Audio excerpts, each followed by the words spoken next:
Welcome to Practically Christian. I'm Jake, and I'm here with Janelle. Hi, guys. And Luke. Hey, everyone. We share conversations that help you know Jesus more deeply and follow him more faithfully.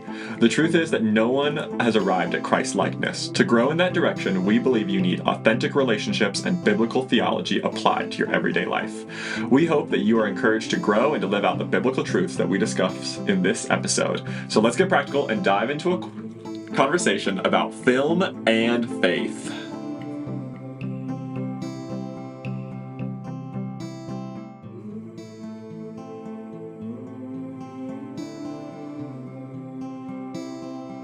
So in this episode, we're gonna be sharing about the theology behind some of our favorite films. So because I planned this out, I get to go first. And one of my more favorite films, definitely not my favorite, but one of my favorites. Was his favorite. Is the movie Tenet, Christopher Nolan. Now, I will warn you, we are going to do a lot of spoilers in this series with whatever movies we end up talking about. And for each of these, we're going to split it into two parts. So in this first episode, we're just going to kind of talk about the movie and how it works and what's going on, and a couple, almost like looking at the movie itself, but through the lens of Christianity.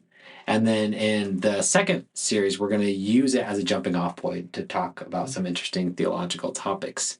But before we even get into Tenet, let's talk for a bit about our faith and film and movies and stories. Because in your intro, Jake, that we do every week, we talk about, like, we believe you need authentic relationships in biblical theology applied to your everyday life. And most people in their everyday life watch movies, TV shows, read stories and books. And I think sometimes we can be guilty of like a false sacred versus secular divide, where we kind of just group things into like, these are Christian things, these are not Christian things. And I think all of us agree theologically that that's not a Christian way of viewing the world, that the Christian way of viewing the world is like, I don't know. What about those, like, it's not a Christian movie unless it has, like, at least one instance of prayer, one confession, and one, like, call to the altar, True. I think. Yeah. I mean, I like, Jake, you're kind of poking fun, and I understand why, because, like, there are some Christian movies that kind of drive me crazy, and what do you call, like, the over, on the nose Christian film. Bible beating, or what is it called? Bible beating. Yeah. And actually, I don't think it's wrong to make Christian films, specifically Christian movies, of course. I think sometimes I think the criticism a lot of people would have, including Christians like ourselves, would be there are like oversimplifications in some senses, where it's like, oh, if you become a Christian, everything's great for you. It's almost like this like rosy, just believe and then everything's perfect or something. Well, yeah, and version. Yeah, and similarly, like, there's been a few Christian movies I've watched where I'm like, that's bad theology. But because it's a Christian movie, I'm worried that a lot of Christians will just watch it and assume everything in it is true. Mm-hmm. And the inverse is also true, where there's some quote-unquote secular movies that aren't trying to portray Christianity at all, but through their message of the movie and the themes they explore, I'm like, wow, like, this is not a Christian movie, but it's very Christian in its message of maybe self-sacrifice or what love looks like or how we should treat our neighbors. And so I was thinking about this analogy of, like, sometimes we think like, oh, well, for it to be Christian or to be Christians, we have to like look at faith all the time. Like, that has to be the object of the film. But what we want to do in this series is like almost think of our faith as like a lens or the window through which we look at something else. So we're going to look at Tenet through the lens of Christianity this week. So let's set the stage. Tenet gets a lot of flack because it's a pretty complicated movie. If you've ever watched it, you know that. I'm a firm believer that Christopher Nolan, the director of the film, made it where you have to watch it twice to really get it, which is why Jake isn't going to be no help at all in this conversation. I've watched it one time, and sometimes people make interesting movies that are not fun. So Jake's not a fan. That's okay. We can still be friends. So first, just kind of like let's talk about what happens in the movie. Here's the little summary. It's basically a spy movie where the spy, who's not named, he's just called the protagonist, needs to stop the villain named Sador from destroying the world. But the twist in this movie is that the villain Sador has a mechanism for inverting entropy, which involves more than time, but also inverting time. So that if you go through this turnstile machine, you start moving backwards in time. So people see you walking backwards, even though from your perspective you're walking forwards. And then the spy has to ultimately use this technology to stop the villain from destroying the world. That's a really simplified nutshell because there's lots of complicated details in it. So from what you remember from the movie, how would you expand on that definition or summary in key ways?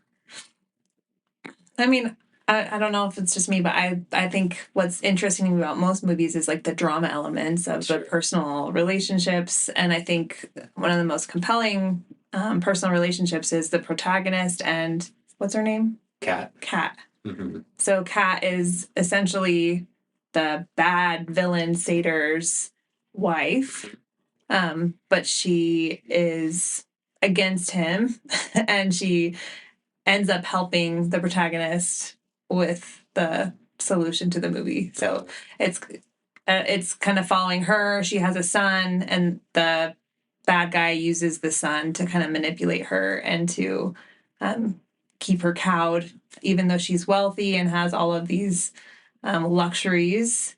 She is also like an abused woman who is manipulated and can't be free until later in the movie.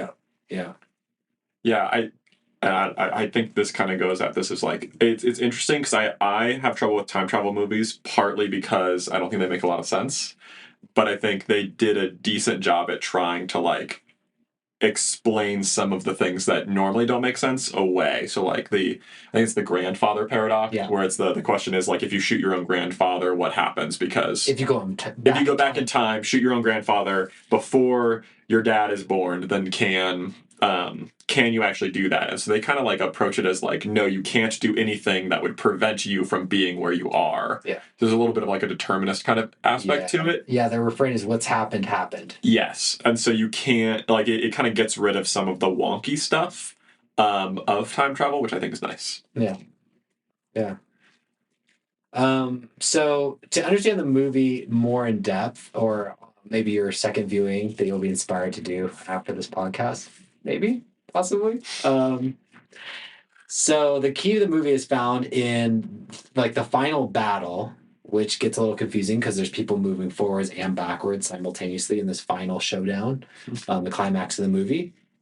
By the way, that final battle is 10 minutes long, and the name of the movie is 10 but at backwards is 10. So there's 10 minutes all over the place in the movie. Now, what is interesting about the final battle is that they actually, like, in the making of it, they actually had people run backwards. Yeah, like, for sure. For the filming and stuff. So the filming is very cool. Like, they do a good job with, like, the camera work and stuff. Yeah. So the final battle is, and explain in the movie, it's a temporal pincer. So a pincer movement is where one group is moving this way, one group's moving this way, and they kind of overwhelm the enemy by coming at them from two directions. But the final battle is that in time. So the good guys have two different forces converging, one moving forward in time, one moving backwards in time. And because what's happened, both teams have the benefit of the knowledge of the other team because they're planning it with what either will happen or has happened. I apologize for saying that they got rid of some of the problems in time travel. So that's the climactic battle is that, but actually once you understand that, it makes sense of the whole movie because the whole movie is actually an expansion of that. Mm-hmm. What I mean is the beginning of the movie starts with like this opera siege scene, and that date and day of the week is the same day that the final battle takes place on. So the main characters actually travel forward in time through the movie, and then go back, And that final battle happens in a different place, but on the very same day. Same time, because the movie Tenet is forward and backwards the same. Yeah. Or there's like this really cool thing. I think it's cool. Where once the protagonist gets recruited at the start of the movie, he's like hanging out in this windmill to like stay hidden for a period of time. And he's like, you know, passing the time by working out and stuff. So it shows him like doing chin-ups. And then way later on in the movie, there's a scene where he's traveling backwards in time for this final battle. And he's on this boat and he's like doing chin-ups on the boat. And it's kind of random until you realize that the boat is passing windmills. So it's the protagonist is doing chin-ups on the boat while his past self is doing chin-ups in the windmills. That they're like passing each other at the same time. He gains strength. He gains from both. Yeah.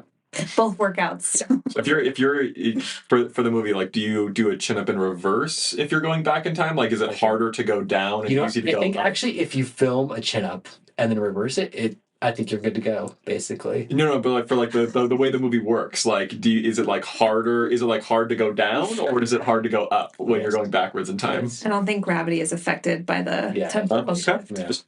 Yeah. Fair question. All right, I'll stop nerding out. Question is, what do you think the director Christopher Nolan was trying to communicate in this movie? If anything, maybe he was just trying to make a cool movie. Yeah, I mean, I think he likes to experiment with kind of like shifting our understanding kind of movies. Yeah, like his other movies are Interstellar, Inception, like The Dream Within a Dream. Yeah, so in that sense, yeah. Batman. Luke just laughed because you didn't even name which one it was.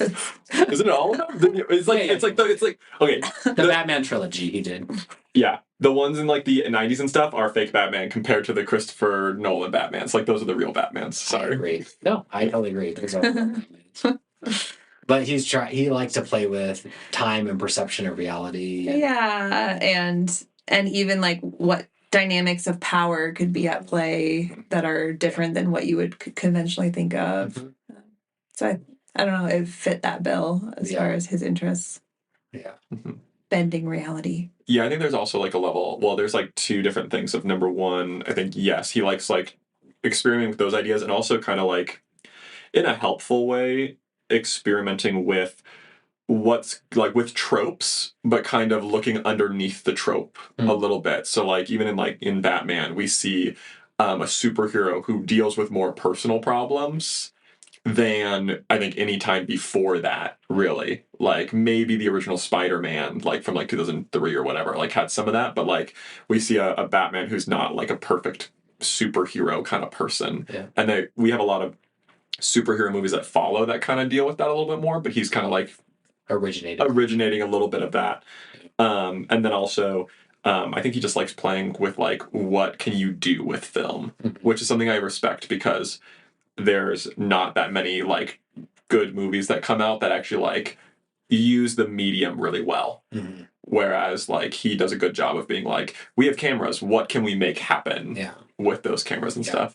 And he does a lot of, related to that, he does a lot of true filming of things instead of green screens and CGI and stuff. Like someone told me that there was less CGI in Tenet than there is in the average rom-com today. Yeah, which is probably crazy. Crazy. Yeah.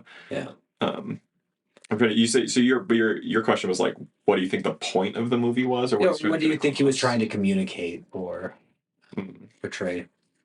I mean, I think the good versus evil, like the evil guy is portrayed as someone who's selfish and he's only concerned about feeling good himself. Yeah. Like he doesn't even care about his son. Like he's willing to destroy the world, including his own son, because he doesn't care. Like it's all about him. So I think if you want to look at like an ethical framework, it's almost like selfishness versus the protagonist and the other people on his team are basically sacrificing themselves for the sake of other people. So it's kind of like the good versus evil. Selfish versus selfless.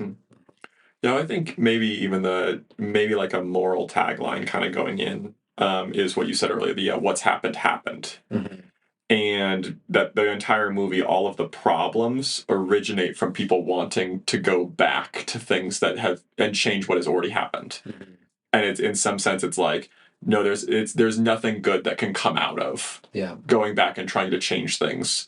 And the whole thing is that the protagonist and his crew of people are trying to stop there from being change. Mhm. So I think that's like maybe a little bit of like a it's better to think about forward than backwards potentially. Yeah. So how about and you can go either direction, but let's try and be balanced. What are some of your favorite aspects of the movie or least favorite aspects of the movie? One of my favorite aspects, I think it's kind of striking. There's a scene where Kat this is before she's become involved in all of the stuff. She's on a boat going to the shore with her son from the luxury yacht that's kind of like a center of the end of the movie. Um, and she sees a woman diving off of the side of the yacht, and she sees her almost as like a symbol of freedom. Like, I'm trapped, I'm imprisoned in this oppressive relationship, and and my love for my son is basically the tether that keeps me trapped here, Yeah, like I wish I could be free like that woman. Yeah, and it's almost like she's like this symbol of freedom almost in her mind, and she thinks that it's probably a woman who like is Like a mistress or something. her husband's mistress or somebody that she doesn't know. Like, she doesn't.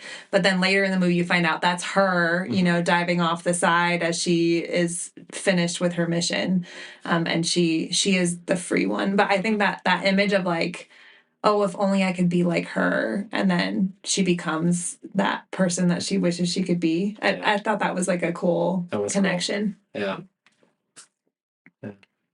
Yeah, I think I appreciate greatly the cinematography of the movie. I think that they do a really, really good job of actually, like I was talking about a little bit earlier, but I like playing with the cameras, playing with how things are filmed, and even like the way that the what's the word, like the blocking of the thing, where how people move, what people are doing, it feels very like there is a lot of action going on, but it's like it feels very real and very like, I don't know, it doesn't feel like we're watching a superhero fight 50 people, but like they're attacking him one at a time. Like everything feels like it's actually going on, and there's no like wasted space, which I appreciate. At the same time, the car going backwards. Do you remember what I'm talking about? Car chase scene, The car chase scene. There's a car that goes backwards, but it's going backwards as fast as cars are going forwards. Right. But a car's reverse doesn't work that fast. Yeah. And I'm just saying that it would be nice if someone, like, all the intentionality they put into the time travel stuff, that they would have thought about that. So what if they brought that car through the turnstile? Yeah, well, I'm still, the reverse engine wouldn't work like that. No, because they're driving it forwards. Mm-hmm. It looks backwards to our perspective. Yeah, but if you take that farther, are they unpulling the trigger whenever they shoot a gun? Correct. They're catching the bullets.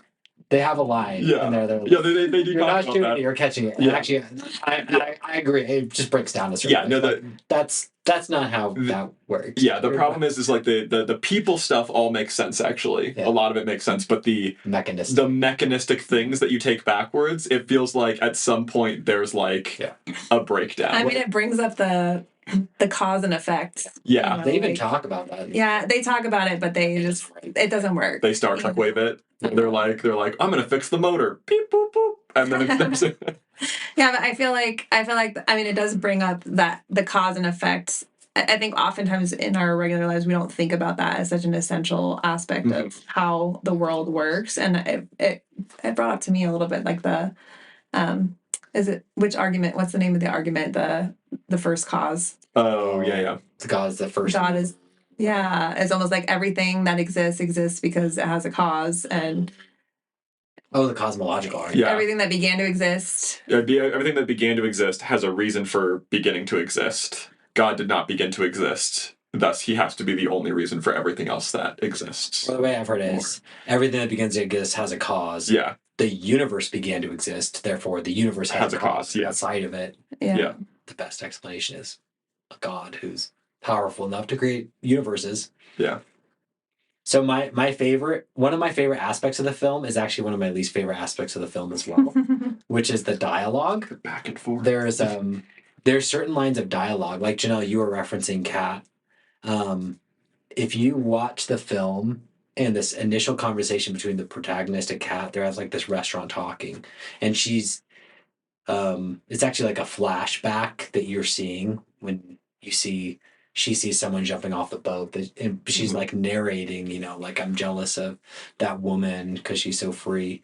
But like their conversation is very loaded and like very full of foreshadow, where he even the protagonist even says like, but you share a son.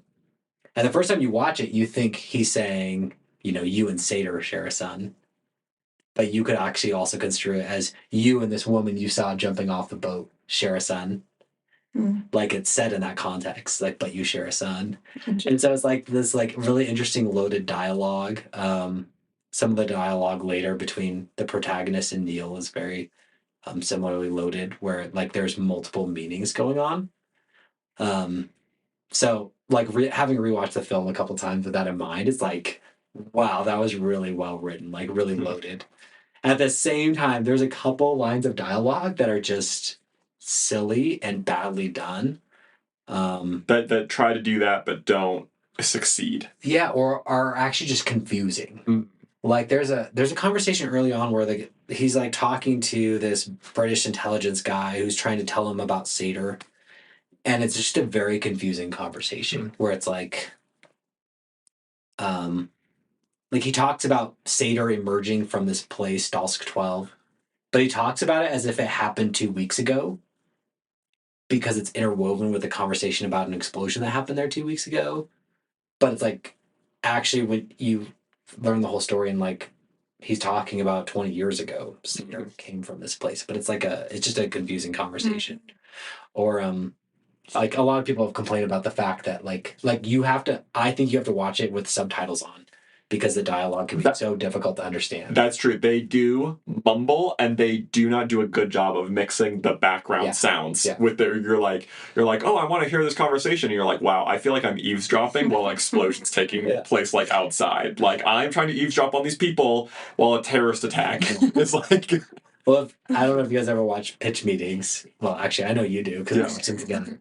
But the whole pitch meeting, he's like, let me tell you about this movie. Let me turn on this music though first. Yeah. Like, turns up the music. Yeah. And he's like, and then this happens. He's like, I can't understand you. He's like, but is the music great? You're like, yes. Because I would like to hear the dialogue too. No, I think the point you're trying to make of like the dialogue being like kind of like rough in some places, it actually wouldn't be that big of a deal if we weren't like trained to pay so much attention to the importance of the dialogue. Right. Where it's like, oh, like it's okay if someone's not being very clear, but it's like the rest of the time they're being like extremely double like entendre intentional, and then it's like, but not this time. Yeah, but not this time. Now it's confusing. Yeah, that's a fair. What you're saying about the dialogue reminded me of like it does take skill to write something where your first impression is going to be one way. Yeah. Your second watch is going to be a different, like, or that you're going to see certain depths of meaning. And, but I feel like it just echoes a little bit of like our experience with scripture sometimes, where we like read scripture and you like get the surface read and then you like read it again, you get like a deeper understanding, or like there's like layers that are there that you maybe don't appreciate on your first round. All right.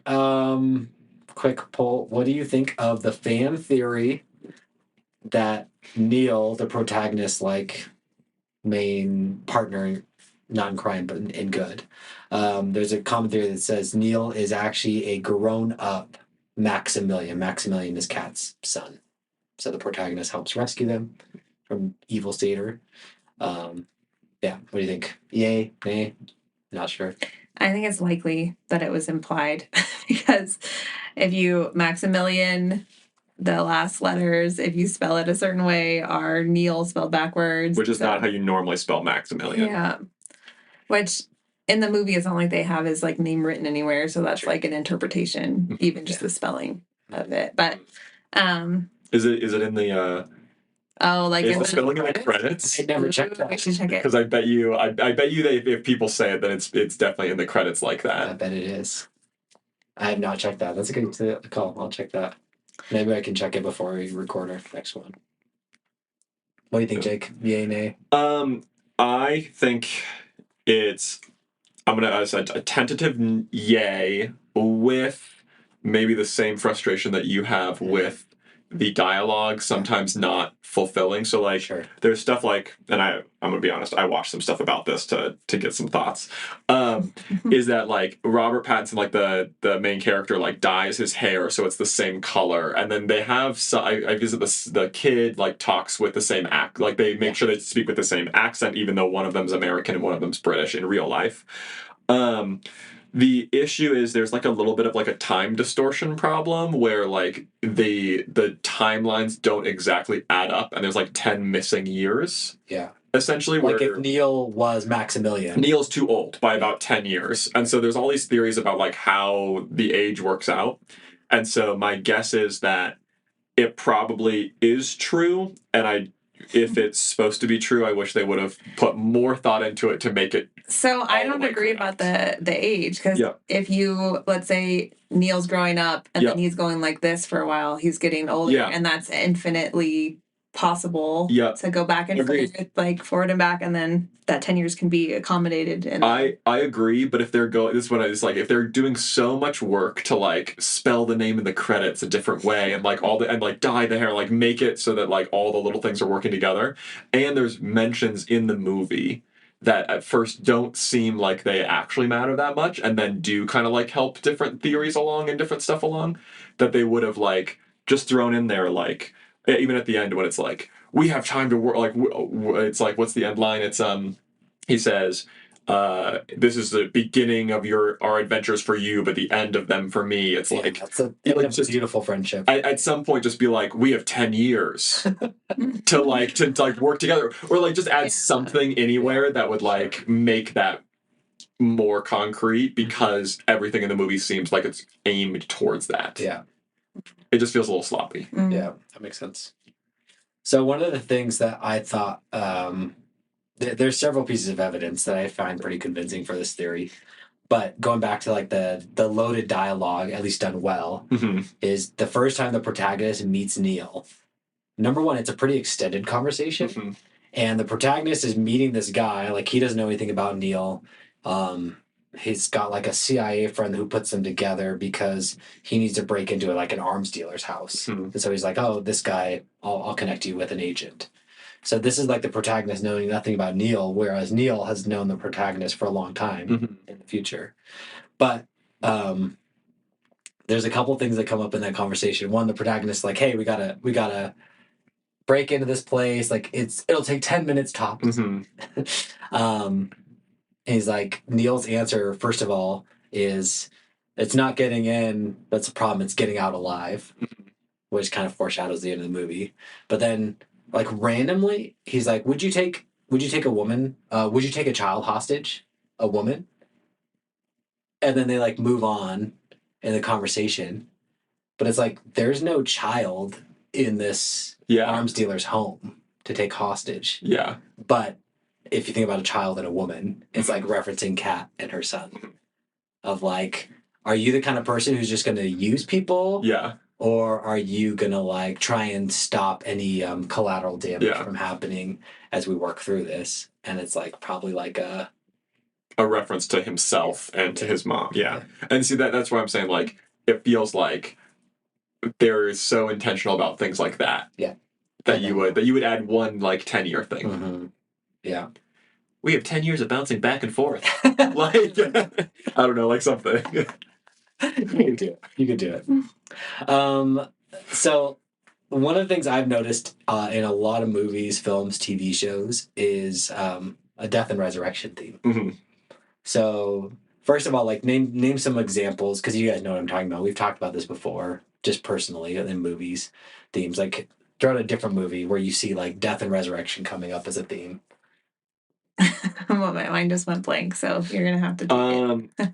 Well, I don't actually know if this is officially death and resurrection, but I think The Lion King Mhm. has that kind of feel where everyone thinks that Simba's dead. Sure. And then he like comes back, and even like someone was mentioning at one point, I saw it was like a fan theory about the Lion King that Scar is actually not mismanaging that bad, because it said like where like the whole Pride Land is like all sad and stuff, but actually it's mentioned that there's a drought as soon as Simba leaves. Mhm.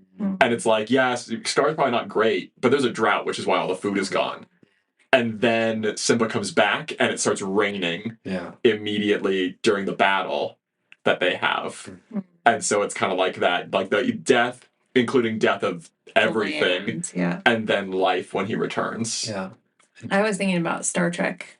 This is the one that comes up because it's like literal death and resurrection. Like Yeah.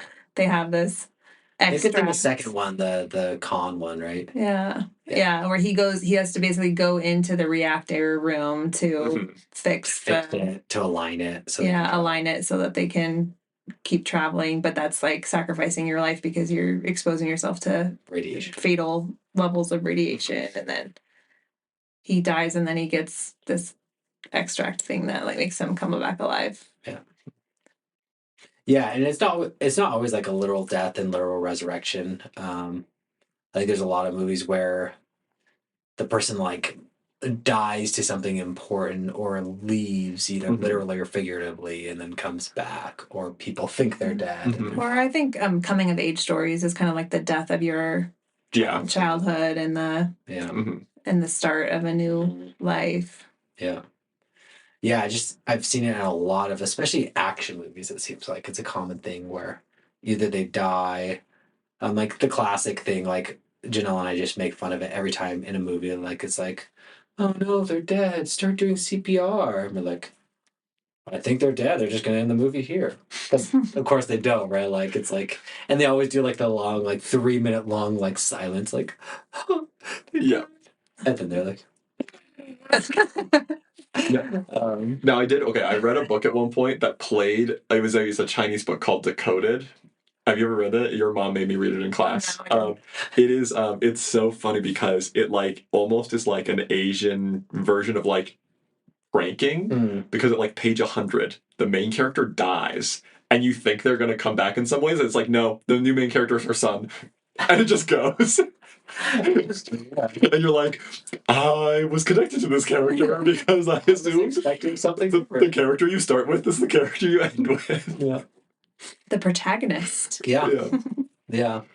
So, yeah, if you remember from the movie, what do you see as far as themes of death and resurrection in the film? Can you think of either the protagonist or Neil are the ones I'm thinking of, and I can just expound it if you can't think of it off the top of your head. Well, I mean, this is not where you were going with this question, but again, coming back to like the main like plot line of this guy is going to take the world out with him. Basically, the bad guy has cancer and he's going to die, and he wants to go back to a happy time of his life and basically push the button that kills the world. Mhm. And so they can all go out together with a bang kind of thing. But it's like the death of the world is his goal, and the life of the world is the goal of all of the people who are acting Wow. in the team to try to Yeah. prevent the end of the world. And then even like the famous line, like it's the bomb that didn't go off. You know, it's like this is the Mm-hmm. kind of the center of our mission is to Keep this from happening. But what if the bomb actually goes off and then it travels back in time? It's actually the Big Bang. And that's it, everything that's happened, and actually the whole world is a loop based on that bomb. Yeah. Yeah, let's not go there. Yeah, I mean, one of the things I was thinking of is actually the whole reason, there's a movie at all, or the kickoff to the protagonist entering the Tenet organization is actually he goes on a mission, which kind of gets failed, where some other people like take out his team and are torturing them to try and find information.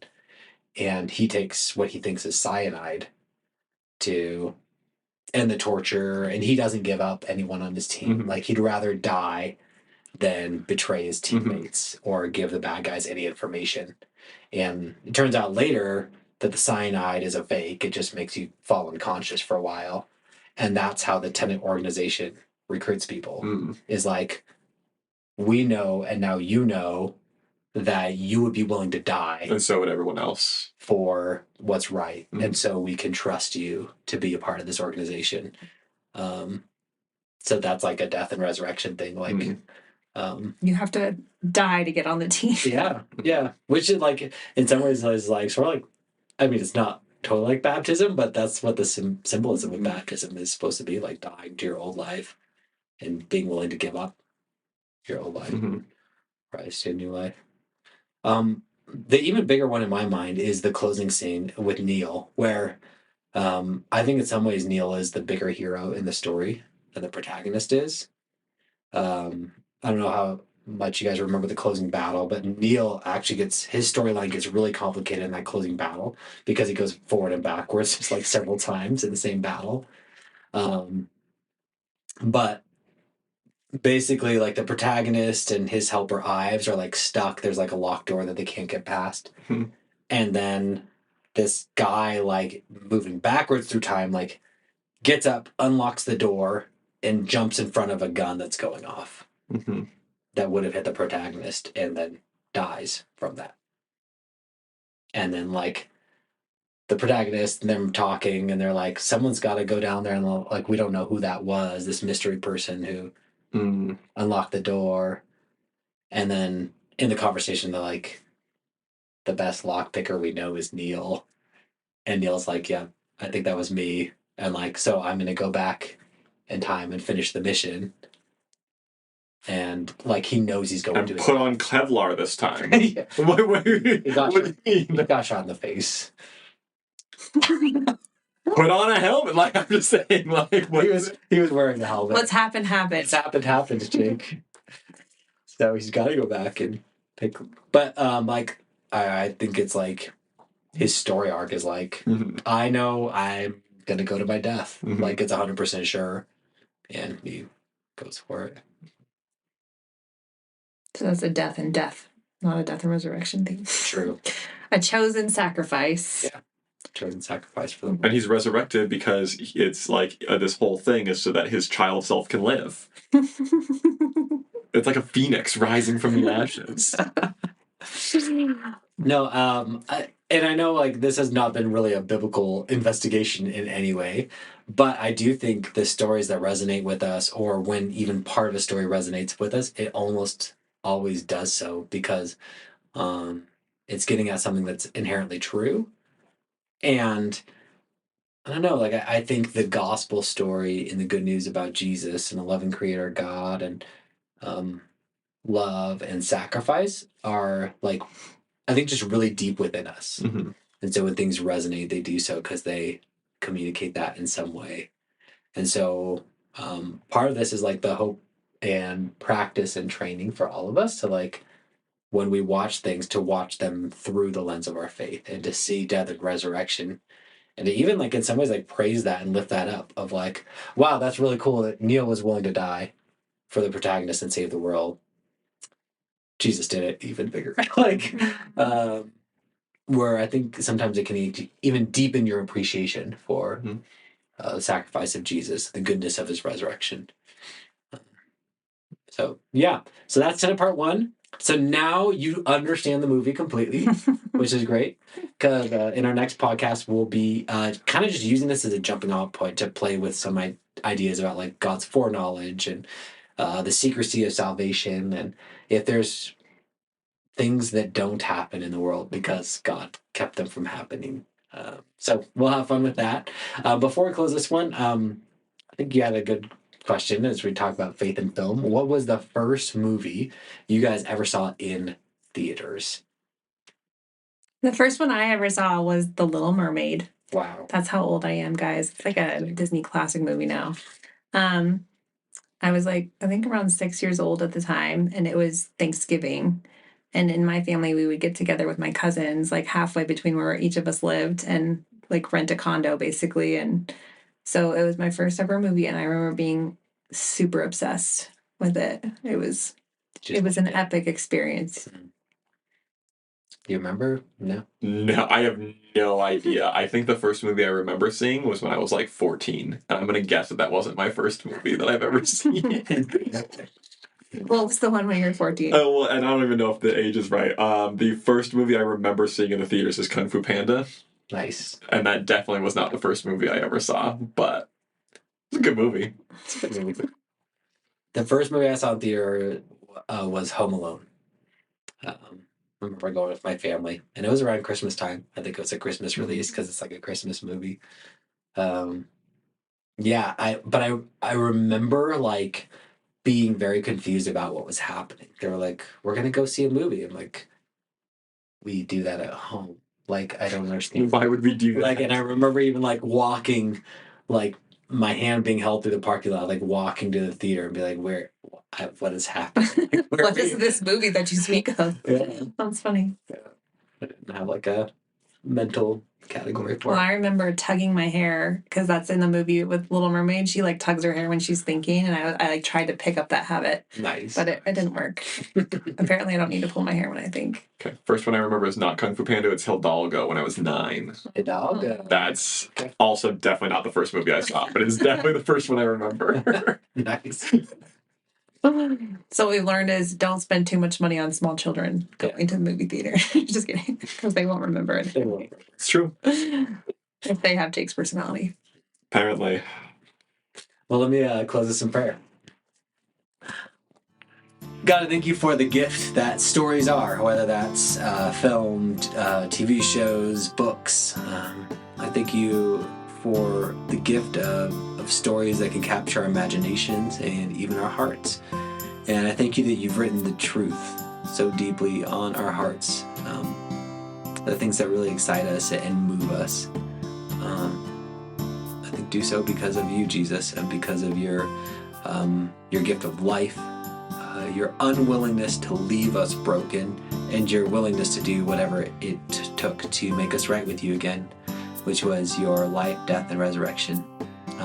Pray you'd help us all grow as people who view the world, the entire world, through the lens of our faith and the truths about you, and increasingly recognize those things. We ask these things in your name, Jesus. Amen. Amen.